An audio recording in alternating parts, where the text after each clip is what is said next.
Hello, everyone, and welcome to our webinar today, MBA in Master's Application Process, Do's and Don'ts.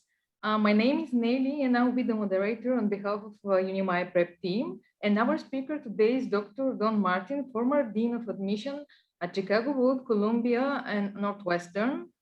He will share practical and useful information that will help you improve your MBA applications. So I'm very excited to have him here and to hear what he has to share. Before giving the floor to him, I just want to tell you that if you have any questions, please type them in the Q&A box and we'll take the time to answer at the end of the session. So enjoy, and Don, I give the floor to you now. Nelly, thank you so much. It is great to be back with Unimi Prep and our attendees who have joined us today. Thank you very much to those of you who have decided to tune in to our webinar. I was just speaking with Nelly ahead of time here.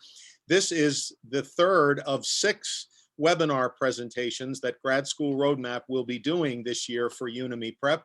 And in January, we talked a little bit about why you would pursue an MBA or master's degree and some ideas about what program formats look like.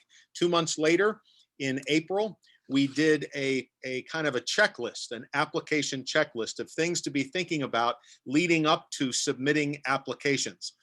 Today's webinar, as you can see, is going to focus a little bit more on getting ready to actually do your applications, prepare them.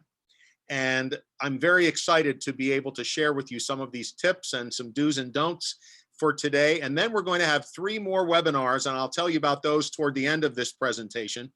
But one of the things I wanted to say is, per Nelly's suggestion and comment, if you have any questions at all throughout the entire presentation, I hope you'll type them in the chat box option here on this platform. And when I finish speaking, Nelly will handle those questions and ask them. So there's no bad questions. There are no dumb questions, not at all. If you have a question, I really hope you'll type it in.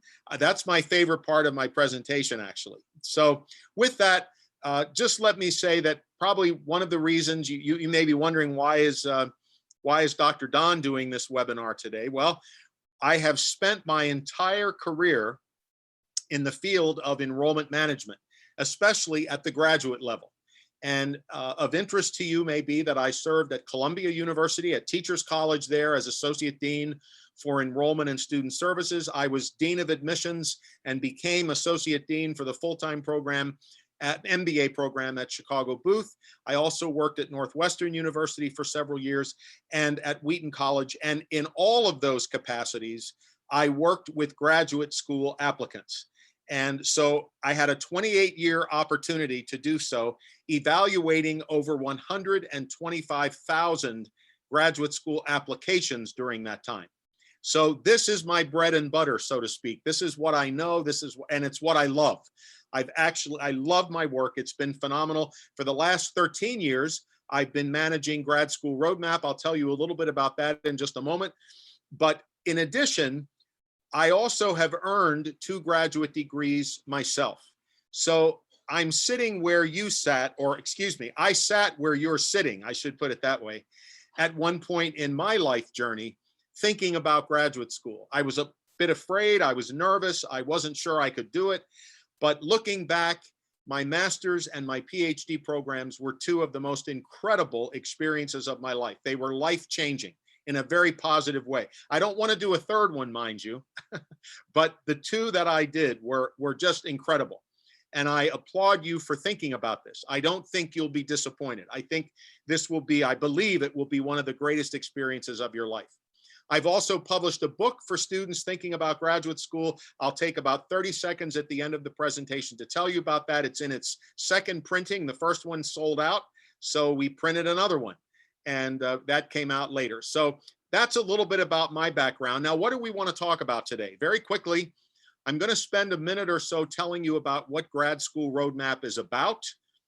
Then, as I do with all of my webinars, I'm going to share for a few minutes my take on the biggest mistake prospective MBA or grad students make. Every year, without fail, this is the same mistake, and I'm going to talk about it for a little bit. Then I'm going to share 7 key application tips with you.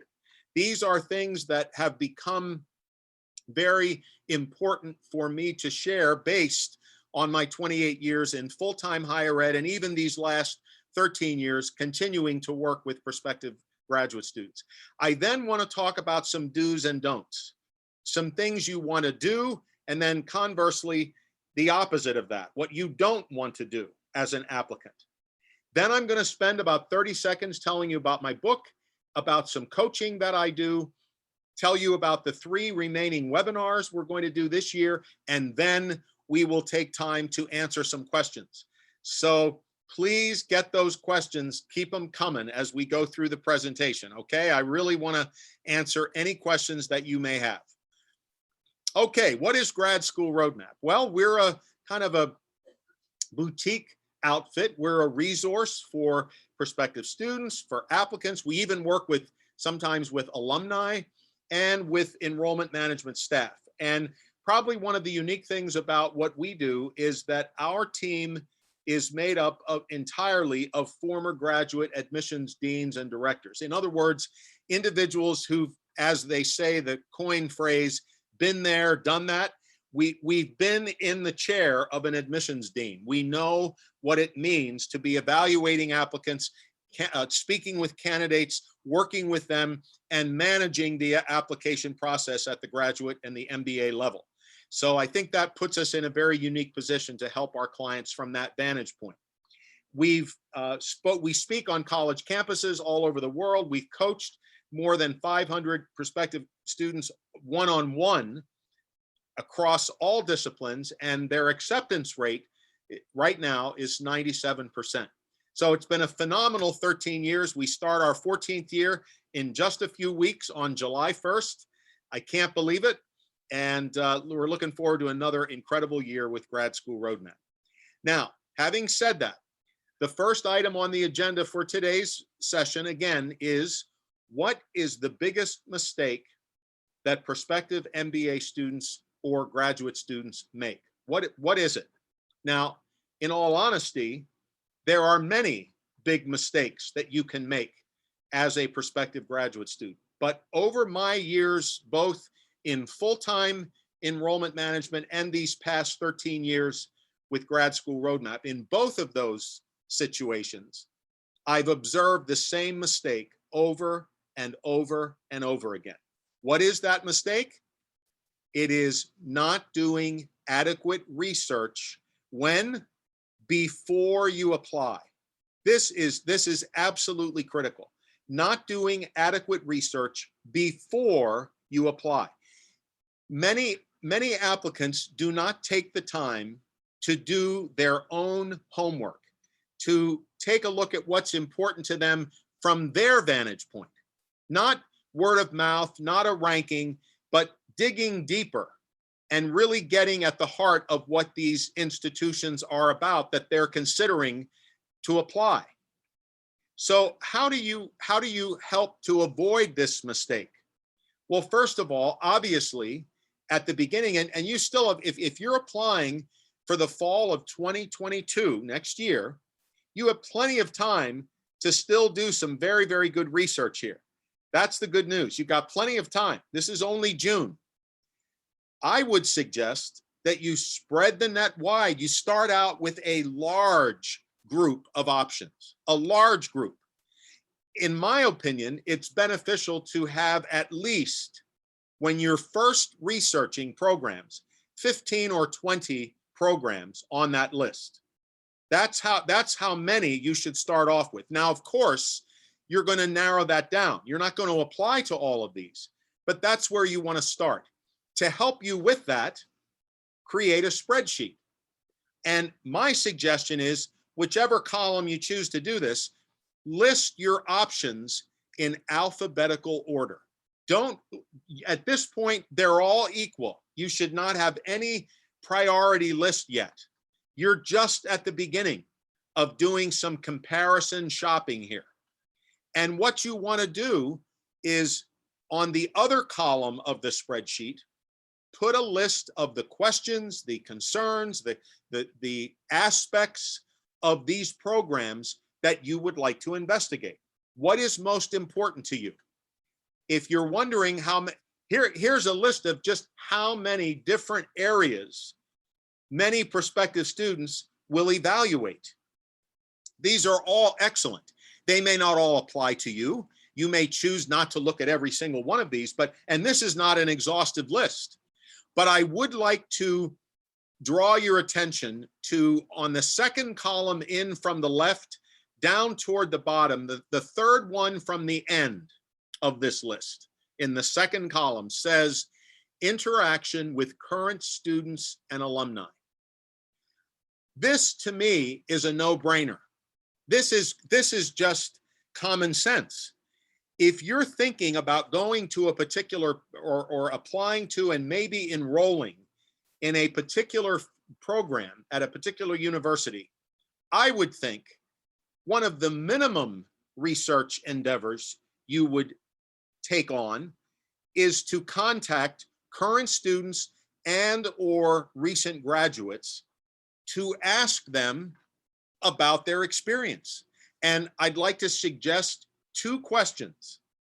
These same 2 questions every time you speak with a current student or an alumnus. Here are, you could ask more, but I would suggest at least these 2. First, what did you or do you like most and least about this program?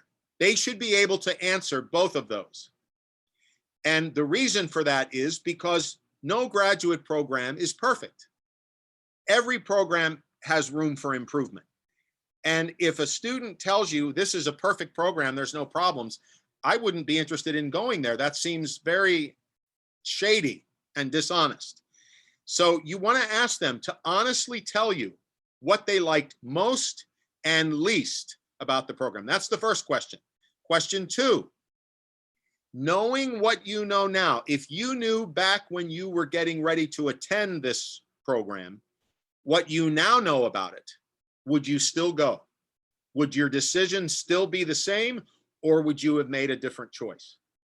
Very, very telling questions, very helpful. And on your spreadsheet, we went back to creating your spreadsheet, that ought to be one of the items. What do students and alumni say about this program? That should be one of the items you're filling in for every single one of your options. What does this mean? It means that this research process takes time. This isn't something you do in a day or even a week. It may take a month or 2. And that's some of the, I can't tell you how valuable that investment of your time is. I've worked with many coaching clients. I cannot tell you how many of them, at least 60 or 70%, maybe more, where in the beginning, they are all set about where they want to go. They already have their list. And then I say, well, now, wait a minute. Let's have you do some research. Let's expand this a little bit. So they do. I cannot tell you how many times their priority list completely changes. And an institution that they thought would be in their top 3 ends up being at the bottom of the list. And an institution they may not have even been thinking about becomes their first choice, just by virtue of taking some time to do their homework. When I was Dean of Admissions at Columbia and at Booth, I held open office hours for current students to come in and meet with me. And obviously, as you can imagine, if a student wanted to come in and meet with me, they weren't usually coming in because they wanted to compliment the program and say, oh, I love it here, I'm having a wonderful time. They didn't need to come in to see me to talk about that. They were usually coming in to see me because they were upset about something. Something was bothering them. I had students at both institutions, Columbia and Booth, would come in and say, Dean Martin, I hate it here. This was the worst mistake I ever made. And I was so disheartened because how many people, you don't get 5 and 10 graduate degrees. You usually get 1 or 2. You do this once in a lifetime or maybe twice. And to have someone come into my office and be so upset and so mad and angry, that just really was hard for me. And when I would talk with them, one of the things I would ask is, how did you decide to come here? And they would almost look at me like there was something wrong with me. And if it was at Columbia, they would say, "You're the Ivy League." And I wanted to say, "And so what does that mean? What does that mean? Did you review? Did you take a look at our faculty? Did you visit our campus? Did you talk with our students? Did you contact our alumni? Did you take a look at the curriculum? Did you try to visit campus? Did you do any of these things?" No, they hadn't. It was just because Columbia was in the Ivy League. That's all they needed to know. At Chicago Booth, some students were so amazed that we had 90 Nobel Prize winners from the University of Chicago over the years. That is a very incredible situation, but what does that have to do with you getting an education there? Very little, but that was their guiding reason for applying. So I implore you, please, this is your degree. It's your education, your time, your financial resources, and your success in life. Believe me. I hope you'll believe me. I know that I've been out of college for many years now, and I've been working this is my 41st year, 28 years in full-time, 13 years with Grad School Road Map. This is my 41st year of working. I'm telling you, your success in life is very, very, very much not related to where you go to school. It isn't. At the end of the day, it's about who you are and what's in here. What's in here? What do you bring to the table? Do you have integrity? Do you have ability? Do you have talent? Are you a person of your word? Do you get results? That's what's going to take you where you're going to go ultimately in your career. Yes, do you need to have a master's or maybe PhD so that you can apply for some jobs? Sure. Or advance in your position? Absolutely. But at the end of the day, what's going to take you where you're going to go is not the particular rank or reputation of the school you attended. Believe me. So please, now, one more thing here. Once you got your spreadsheet, obviously take the time to do some genuine comparison shopping. In closing, on this point, remember, your perceptions about the institutions to which you're going to apply should come at the end of the research that you do, not before you ever do any. Some students would come to a graduate school event, like one of the events like Access MBA that the Advent group puts on around the world. They would come to an event like that and come up to my table, and they had a ranking with them. And the only schools they were going to visit were whatever was above the line they drew with their pen, the top 2, the top 5, the top 10. And there could have been 50, 60, 70 programs represented in that room. They only wanted to go to 5 or 10. That's sad to me when you have so many there. I'm not saying you're going to apply to 70 programs, but my word, if you're at an event like that, you should take advantage of getting as much information about as many programs as you can and start out doing your research. After you do that, you take maybe that list of the initial 15 or 20 that I suggest you start out with, and you narrow that down to the 7, 8, 9, 6 that you're going to apply. So please, please, please, if you don't take anything else away from my comments today, I truly hope you will take the time to do your research. Okay? All right, now let's move along here. Our time is moving pretty quickly. I want to provide 7 key application tips for you right now. These are 7 tips. Some of them are no-brainers, but I still believe they're important to emphasize and to stress as you contemplate starting to prepare, or if you're already starting to prepare your applications. All right, tip number 1, please be yourself.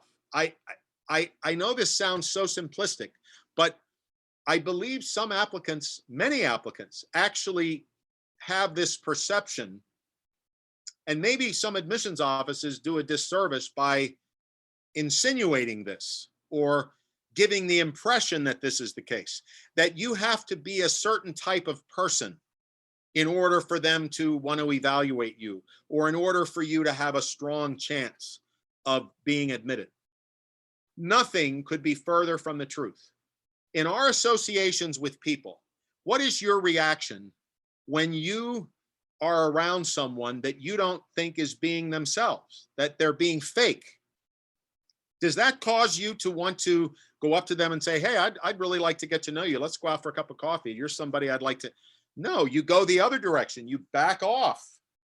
It's like, I don't get a good vibe about this person. Well, admissions folks, we're not psychics, but when someone is not being themselves, it becomes apparent, and that does not help.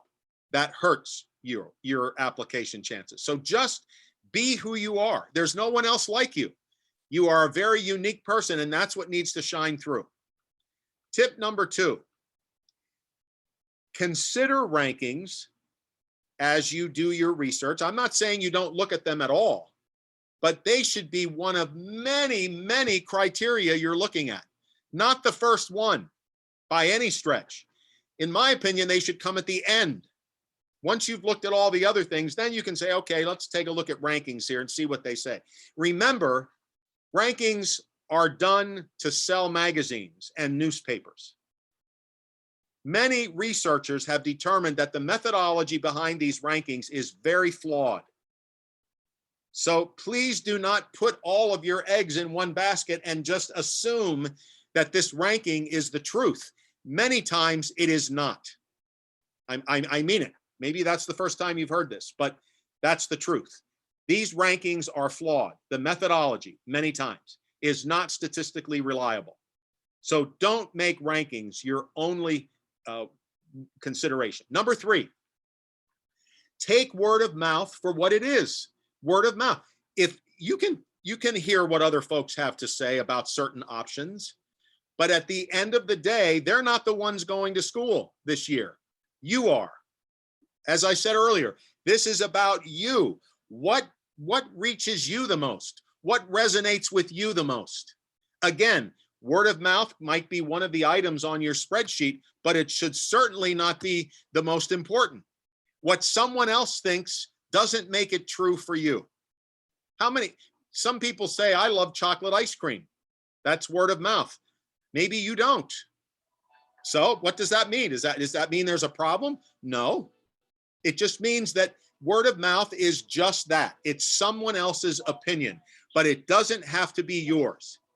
So please, please, please just use it for what it is. Number 4, do your homework. This goes without saying. I've already said it. Please do not apply without knowing why you are really applying to those schools, because I'm getting a little ahead of myself here. In my next webinar, we're going to talk about essays. And you need to be able, one of the things that helps you stand out as an applicant is being able to share with the admissions committee some specific reasons why you applied to that program, listen, that do not apply to any other graduate program. If you can't do that, you're not going to present yourself very well. You need to be able to tell them, here are 2 or 3 reasons why I'm applying to your school. That's what you need to be able to tell them. And if you don't do your research, you're not going to know that. So please, please do. All right. Now, number 5, remember, just as you are evaluating these institutions and how they are responding to you, how they are treating you, that should be one of the items on your spreadsheet, in my opinion. How am I being treated by this admissions committee? That should be one of the things that you have on your spreadsheet. If they're treating you badly as an inquirer and as an applicant, what makes you think that's going to change once you're there? And to me, one of the things about an institution that should be important to you is how inclusive they are. Are they welcoming? Are they friendly? Do they really want you there? Do they really want to help you during the application process? That's critical. So, but remember, as you're evaluating all of that, they are also evaluating you at every turn, whether it's a phone call, whether it's that you meet them at an event, at a recruiting event, you go up and shake hands with them, you talk with them, you send them emails, you have an interview, whatever it is, you're being evaluated too. At Chicago Booth, when I worked there, we had something called the orange sheet. This was an 8.5 by 11 sheet of paper that was bright orange. And on the sheet, it said, name of applicant. And then it said date when we were going to record this information. And on that orange sheet, if we had had a particularly amazingly impressive experience with an applicant, or the opposite, a horrible experience with that applicant, and we trained our staff so that they weren't just doing this all the time, but we had specific guidelines. This is when this person has reached the level of an incredibly positive experience with you or a terrible experience. We asked our staff to write that down and put that orange sheet in the front of the application folder. When those applications came to me, the orange sheets, some folders didn't have any, many of them didn't. Some did, maybe one or two. It's not like they were filled with them.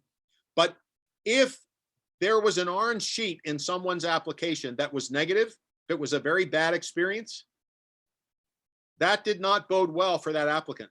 And if there were two negative orange sheets, that candidate was waitlisted at best, regardless of what else was in the application. So remember, you need to be evaluating them, but they are also evaluating you.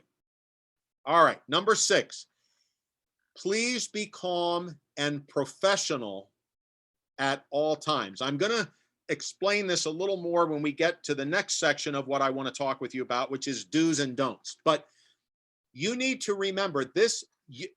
Again, every impression you make is something that could be for your benefit or your detriment.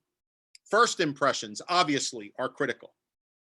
And apparently, according to psychologists, we size up someone and our impression of him or her within 15, 20 seconds of meeting them. It doesn't take us very long to get an impression of someone.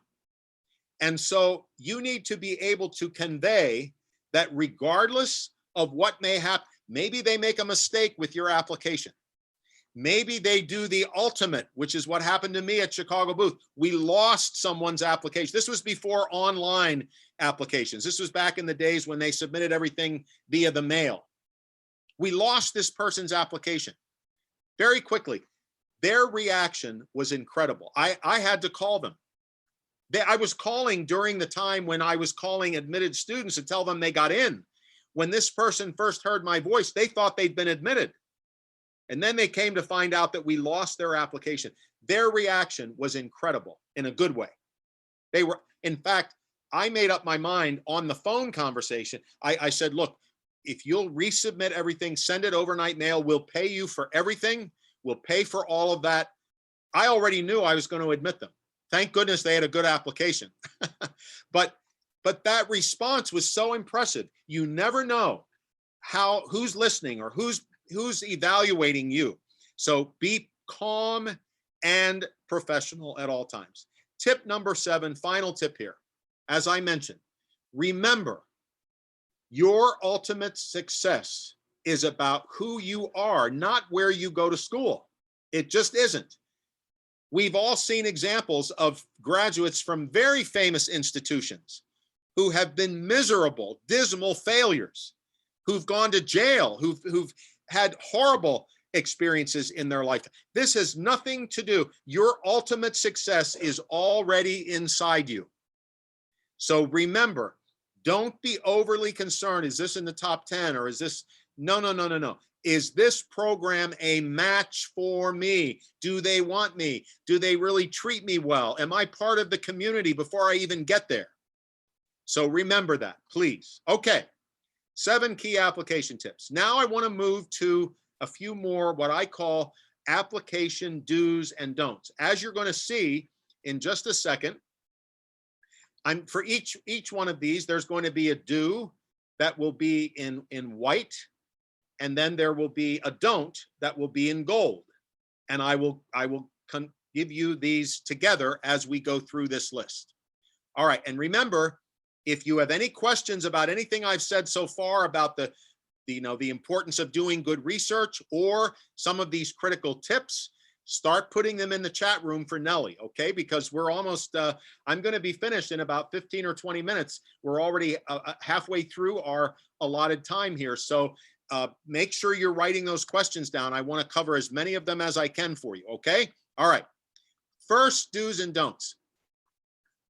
Make sure you read all instructions that relate to your application. But obviously, on the other side, don't rush. Take the time to read these. Many applicants do not follow directions, which is so sad. I don't understand it. They just, they're asked to do something and they either didn't read, they didn't, the minute an admissions committee gets the sense that you're not even following directions as an applicant, what does that say about how you're going to follow directions as a student? You've got to do it. And if you have a question about a direction or an instruction, then ask. Send an email to the admissions email account. And that is, some students are afraid to do that. They think that's going to make them look dumb, or like, it's the opposite. That's very impressive to an admissions committee, because what they say is, wow, this student wants to get it right. They're taking the time to ask us rather than making an assumption. So always, always read, don't rush. Do read your instructions, follow them, and if you have questions about them, be sure to ask. Number 2, apply when you are ready. And the reverse, don't sacrifice the quality of your application for the speed with which you want to submit it. What do I mean by this? Most graduate schools have various deadlines, not just one. They may have 3 deadlines. They may have an early deadline in, let's say, September or October. Then maybe they have another one in December and January, and then they have a final one in March and April. Now, I will say I don't encourage applicants to wait until the very last deadline. Usually by that point, there have been quite a few admitted and there may be fewer openings. But nor do I encourage applicants to all try to apply in the first round. Graduate schools admit students, believe me, from the first and the second and the third round, if they have 3, but certainly from the first and the second round.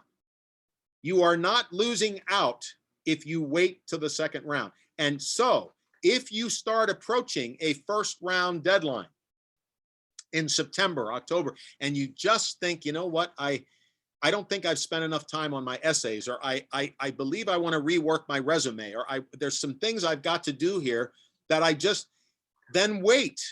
You are not hurting yourself. Here's something to remember. A superior, outstanding second round application is far better than a mediocre or average first round application. So don't jump to apply to the first round if you really don't think you're ready. But I encourage you to try to get your applications in so that you're not waiting until the final round. All right, next, this will be a quick one. Evaluate customer service, and remember that you are also, or I should have said, don't forget that you are also being evaluated. It's a two-way street. Every step of the way. This is a two-way street, and I'm telling you, you could have already had someone in the admissions committee put a note in your folder saying this person should be denied. We should not take them before they ever get to opening your application. Or the opposite. Oh my gosh, we have got to admit this student. We have got to take them. And here's why. Before this ever happens. And you may have the same experience. You may be treated so amazingly well that you're already, that institution is your first choice. Or you could be treated so badly or something happened that you say, I would not apply to that school if they paid me.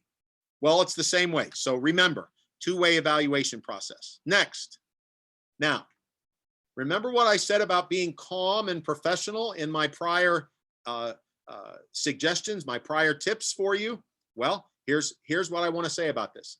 It is okay. Some students think that any display of confidence is somehow not appropriate. Oh, no, no, no.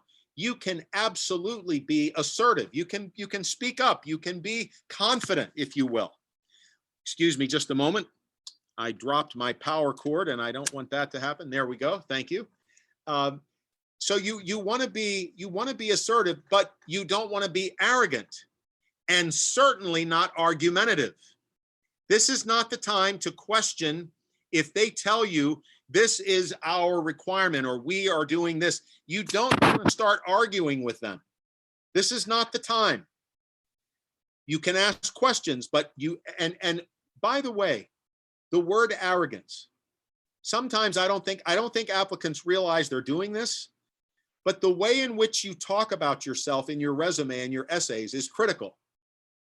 You want to come across as competent, as confident, as someone who can accomplish things, who's somebody that gets things done. But you don't want to say things like, I was the best person in my department. Some people put that on a resume. They're trying to put a good foot forward, but that's not how it gets interpreted. So again, there's a line between confidence or assertiveness and arrogance. Similarly, there's a line between confidence and conceit. This is another way of saying what I just did. Be very careful that you do not come, and if you want to ask me a question about this today or after the webinar, please feel free to ask. The impression you make is so critical. It could be well before they ever open your application. Now, here's another one. Be persistent. If you need to reach out to them, go ahead and do so. But don't be a pest. Some applicants would reach out to the admissions office every single week when I worked at Columbia or Booth. Now, were they trying to cause a bad impression of themselves? Of course not. They thought this was positive. It isn't. If you have to reaching out every week, oh, I just wanted to check in and let you know that I'm still so interested in your program, and I saw that you were mentioned in the news last week. No. If you have a question, you reach out. If something changes with your situation, you get a promotion since you've applied, you didn't have a chance to put that on your resume, of course we want to know about that. But this is not, you do not want to be reaching out every minute of the day, all the time with updates and telling. That is absolutely not going to help you. Okay? Do's and don'ts number 7. If I can get it to come up here on the screen.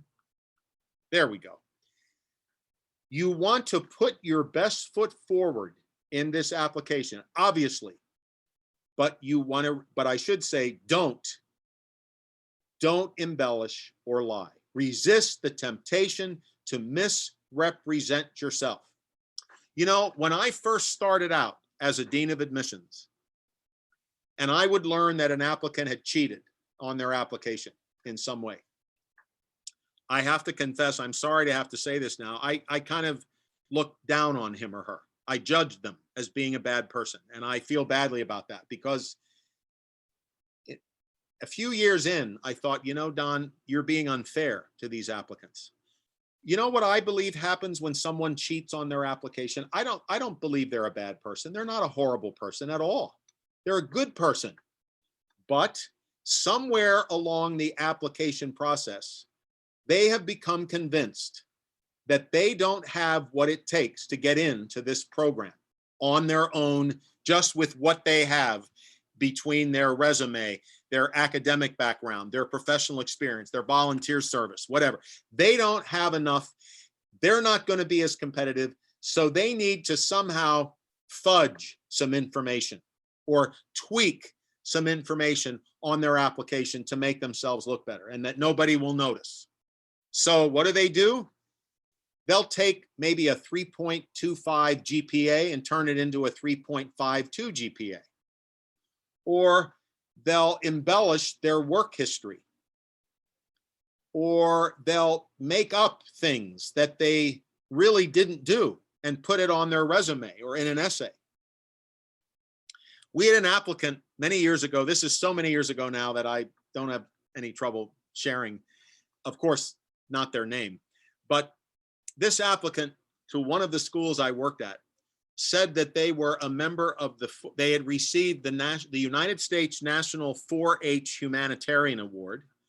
They had won the Van Cliburn International Piano Competition, and that they had been in the Navy SEALs, which is the elite military group of the Navy. And, you know, we got together and we thought, you know, this is amazing at this age to have all these things. But it just didn't seem. So one of us called the Navy, one of us called the Van Cliburn International Office, and I took the 4-H, the National 4-H group. And I called and I just said, we have an applicant by the name of so-and-so who has indicated that they were the recipient of the 1995, whatever it was, 4-H National Humanitarian Award. And I was just wondering if you could let me know, you know, more about this. And the person on the other end of the phone said, I'm sorry, Dr. Martin, we don't have any such award. We never have. Well, and then as it turned out, this person was never a Navy SEAL, nor had they won the none of that. It was all made up on their resume. Well, obviously they were denied immediately. And sometimes this doesn't get found out until a student is already enrolled. And if it happens then, they get expelled. And it's sad because you don't need to embellish. You are enough in and of yourself. You really are. Maybe you won't get admitted to every program to which you apply, or you won't get in the first time. I didn't. I wasn't admitted to Northwestern the first time I applied. I got in the second time, and you know what happened? The second time, they not only admitted me, they waived my whole first year of coursework requirements and brought me in as a second-year student, so I lost no time. So, and because I was honest, I just told the truth in my application. You can do that too. Might you be tempted? Yes, we all are. To be human means you're tempted sometimes. There's nothing wrong with that. Just don't do it, okay? Just use what you have and put your best foot forward, okay? Lastly, as where I started, be yourself, don't be someone else. Oscar Wilde said it best. Be yourself, everyone else is already taken. And you're a beautiful person. You are one of a kind. That's what you want the admissions committee to see about you. Okay? All right, now I have a couple more things I want to share as we bring this webinar to a close. I did mention my book at the outset of the presentation. This is in its second printing. As I said, the second edition came out 10 years after the first in 2018. Roadmap for Graduate Study is a comprehensive book on the grad school research and the entire, much more than what I'm able to cover in these webinars. It's a 106-page book. It's a short book. And if you log on to the Grad School Roadmap website, which you'll get that address shortly, you go to the book page and click on order the book, and you use the promo code here, GSRM, which stands for Grad School Roadmap, you'll get a 50% reduction in the price on the book. So I urge you to think about it. You'll find out more about what's in the book on the website. You can check that out. And if that's of interest, I hope you'll take advantage. Next, I do offer one-on-one coaching with grad school applicants. My clients work exclusively with me. This does not cost thousands of dollars. This is not all about the money. My primary goal is to help my applicants. And I've been so fortunate. In terms of business schools, 97% of my MBA clients have been accepted to over 500. After coaching over 500 students, 97% of this entire group have been admitted to one or more of their top choice MBA, Master of Arts, Master of Science, law school, medical school, PhD programs. I love doing this. It's a pleasure. And I offer a free 30-minute consultation. If you're interested, you can go onto my website, complete the contact form that is there, and I will gladly set up a time to speak with you and answer any questions you have. And if would be interested in my services, tell you a little bit more about them. Next, we have a few, as I mentioned, we're halfway through this 6-part webinar series for Udemy Prep. And I have another one coming on August 16th, 7 ways to be noticed as an applicant for better or worse. We keep getting more specific as we go along. These are 7 things such as recommendations, cover letters, essays, a variety of things that I'm going to be very specific about to help you get noticed for better or worse. Then I'm going to get down even further into the issue of essays and interviews on September 18th. December 13th, what happens if you're waitlisted or denied? What do you do? It is not the end of the world. I promise. I've been there, as I just told you. I was denied. It is not the end of the world. How do you handle either one of those? And we want to talk about finances. How do you pay for your education? There's some tremendous tips here that could save you thousands of dollars of loan money. So those are the 3 areas we're going to cover as we continue. Please let your friends, let your loved ones, whoever, let them know about this. I hope they'll choose to join us. Okay. Lastly, here's my contact information, the website address for Grad School Road Map. You can fill out a contact form there or check the book out there. If you want to reach out to me directly, you feel free to do so using this email address, dmartin@gradschoolroadmap.com. I'd love to stay in touch with you. Any questions I could ever answer, any help I can be, I would welcome the opportunity to do that. And let's see here. We're closing up on quarter of. We have about 14 or 15 minutes left. I hope I've left enough time. I don't know if we have any questions, but Nellie, first of all, thanks to you and your team as always for partnering here with me and giving me this tremendous opportunity to meet with your students. It's always a pleasure. And thanks to all of you of our attendees. I'm going to turn it back over to Nellie now in case we have any questions. Thank you very much, John. It was amazing information that you shared with us. And indeed, we have a couple of questions. Good. Yeah. Excellent. I like to hear that. Okay, good. So let's start with the first one. All right. Someone who has listened to your presentation very carefully, he or she is saying, I have noticed that one of your points for research you showed in the presentation was website usefulness. So my question is, what should I look at the website that can tell me if this is a good school for me or not? Very, very good question. Well, first of all, before you look at the website, my suggestion is that you make a list of the most important things to you about the program you're looking for. Is it location? Have you made a decision about where in the United States or abroad you want to study? Are you concerned about the size of the class you will be in? Some applicants like a very large class. Others want a very small one. Have you already looked at that? The next thing you may want to consider is how do I want to relate to the faculty? Are the faculty available to students? Because that's what I want. Will they have open office hours that I could go and meet with them? Do they engage students in the classroom in some dialogue, some interaction? Do we get to do team projects? Do we get to really participate in the program? Or is it all lecture? Do we just sit there? I'm not saying there's anything wrong with just sitting there, but you need to know, once you have decided what is most important to you, then when you go on the website, you look to answer those questions.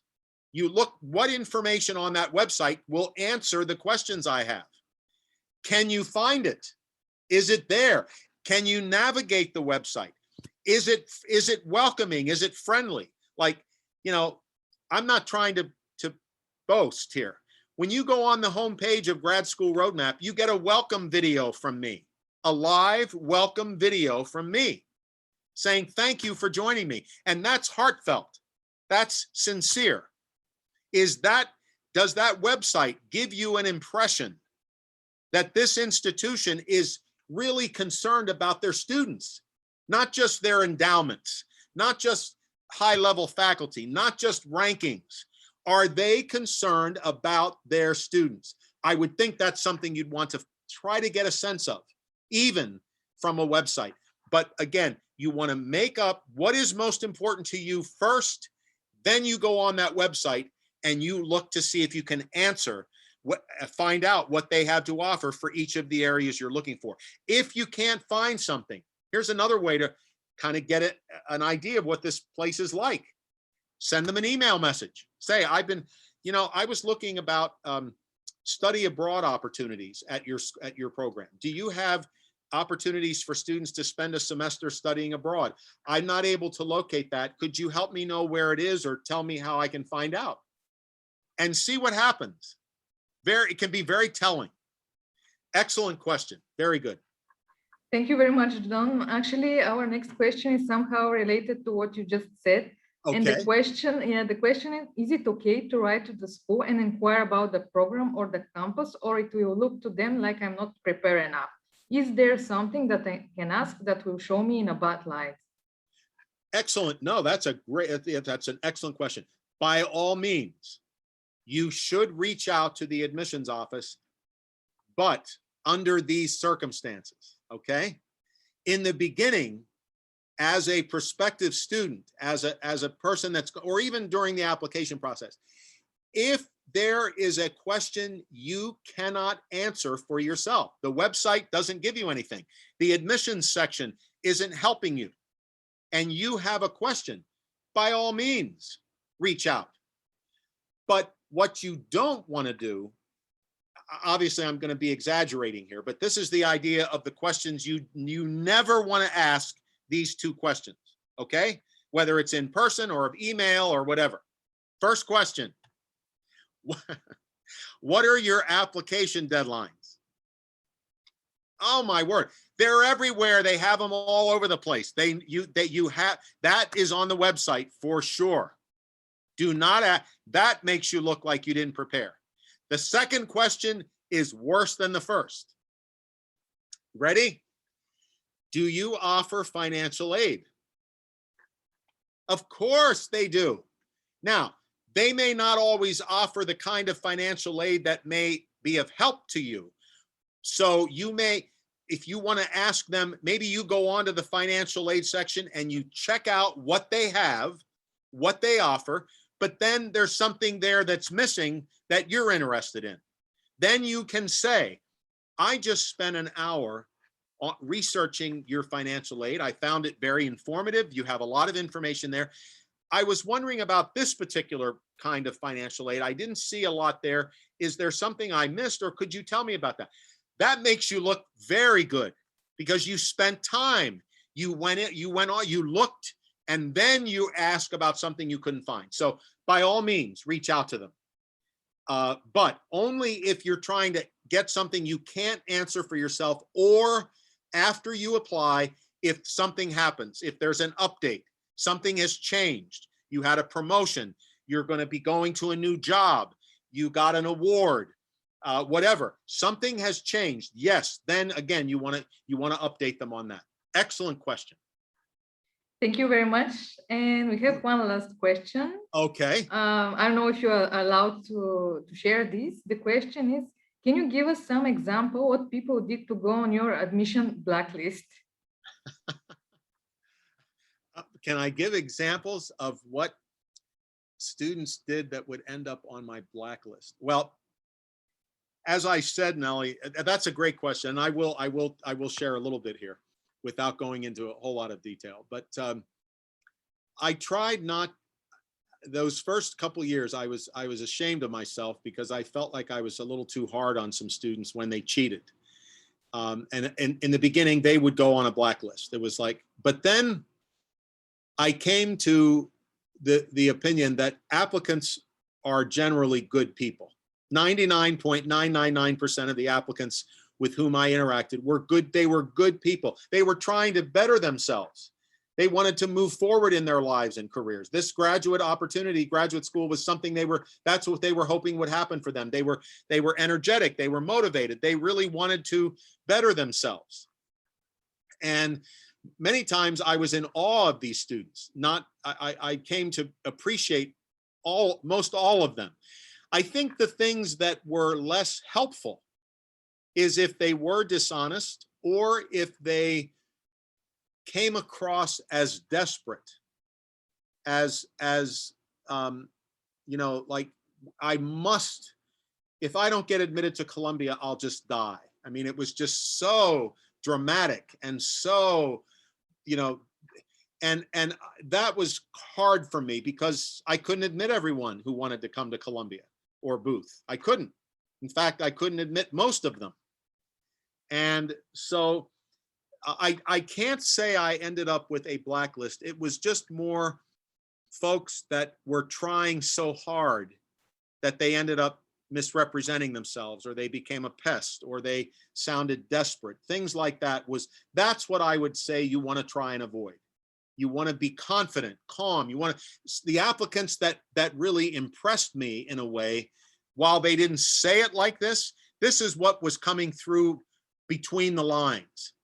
It was something like, you know, Dr. Don, I do want to come to Columbia, but if I don't get in, I'm going to be just fine. Something else will open up for me, and I'm going to keep trying. That's the attitude you want to try to convey. Of course you want to get in. Nobody likes to be denied, but you don't want to be a pest. You don't want to be desperate, and you certainly don't want to misrepresent yourself. So that's my answer to the blacklist. I'm glad that person asked. Thank you very much. That's great. So stay positive and stay honest, guys. That's Nellie, you did a much better job of condensing that. What was it? Stay positive and stay honest. Stay honest. I'm going to start saying, my friend Nellie says, that's a good one. Thank you very much. And thank you for everyone for joining us today. You will receive a recording of this video, and you also receive once again the contacts of Don, so you can ask him any questions you still have. I wish you all best of luck in your admission process. Thank you. Bye. Bye, everybody.